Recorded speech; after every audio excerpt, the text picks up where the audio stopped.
In the previous video, we went over the fringe and now it's on to the layering. So right here is my new guide just under the chin, and when I raise it up for block graduation, I know how much I can cut without cutting off that length. So I'm just elevating really high, cutting straight across. Oh my gosh, even she was a little bit shocked, but it was a lot of fun. And look at this, no weight lines, clean and lean, just perfect for this look. And now the layering in the back. So just like the sides, I'm gonna raise the length up to there. That way I know how much I can cut without compromising any length. And I'm actually gonna lean it out even more by going concave. So I'm actually gonna go lower than that point and carve my way up. Just continuing to follow that guide and just melting that weight away. All right, now we're moving on to the top section where I'm pivoting off of the high point right there and just getting rid of all of this extra weight here. This is gonna help with the volume and just getting rid of those extra pieces there.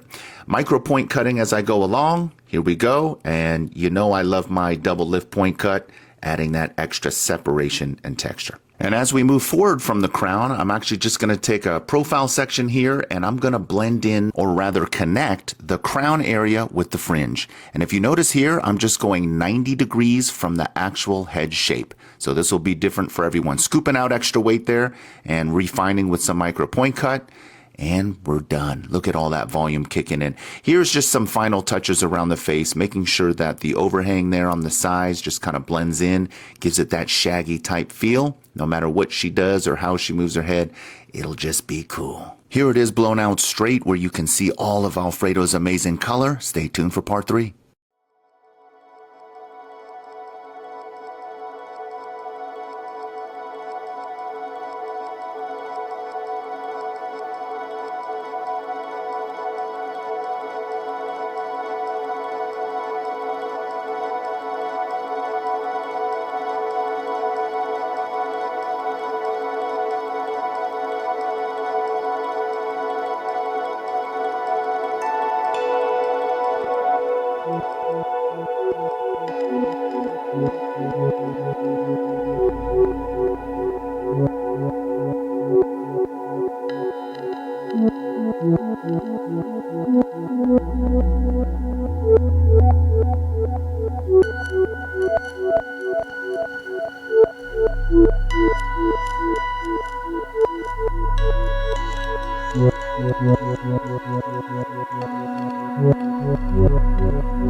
Today I saw somebody with a really good shag and now I feel like I have to give myself that shag. Their haircut actually wasn't that dissimilar from mine, but theirs just looked more interesting. It was mainly the pieces around their face that I was noticing. These were shorter. Yeah, kind of like that. I took that one a little shorter than I meant to. That's okay, we can work with that.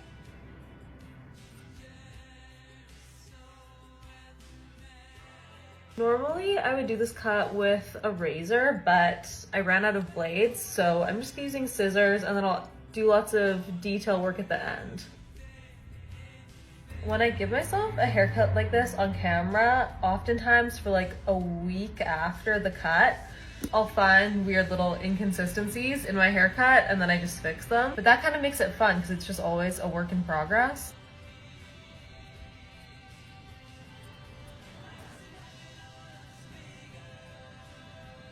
Okay, now I'm debulking.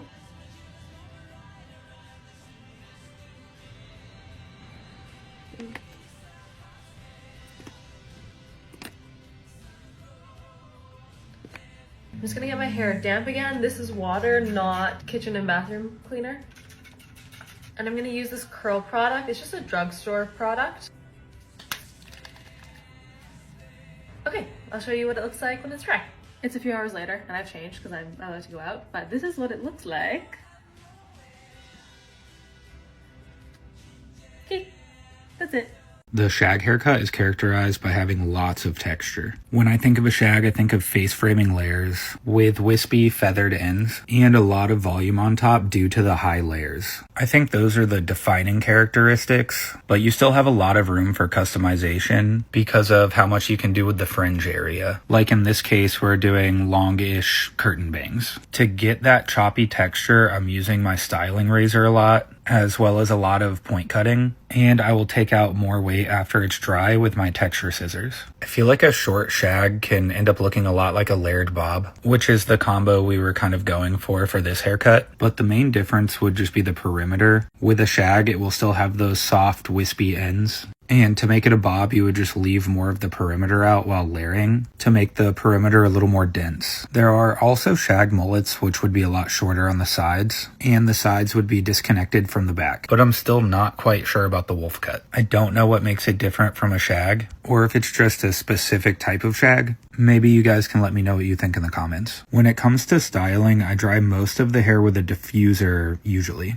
But my client Lauren tends to round brush her hair, so that's how I ended up styling it for this video. So that way she could see what it's going to look like, how she normally styles it. Although admittedly she's probably better at round brushing than I am, since I usually only use them on the bangs. But that's okay, I started out only cutting short hair, so I will keep practicing. One of the best things about this profession is there's always more to learn and more to improve on. So the only way it'll get boring is if you're not actively trying to learn and improve, or if you're just genuinely not really interested in it. But anyway, this is Lauren's new haircut. I think she likes it. I know I sure do. Let me know what you think in the comments. If you like free haircut education content, then consider liking, commenting, sharing, following, subscribing, whatever, so that way it tells the algorithm gods that you want to see some more of my videos. I also have 2 in-person classes coming up in Columbia, Missouri in September. I will be posting them on my stories periodically, or you can message me for more info, and I will get out of your hair now.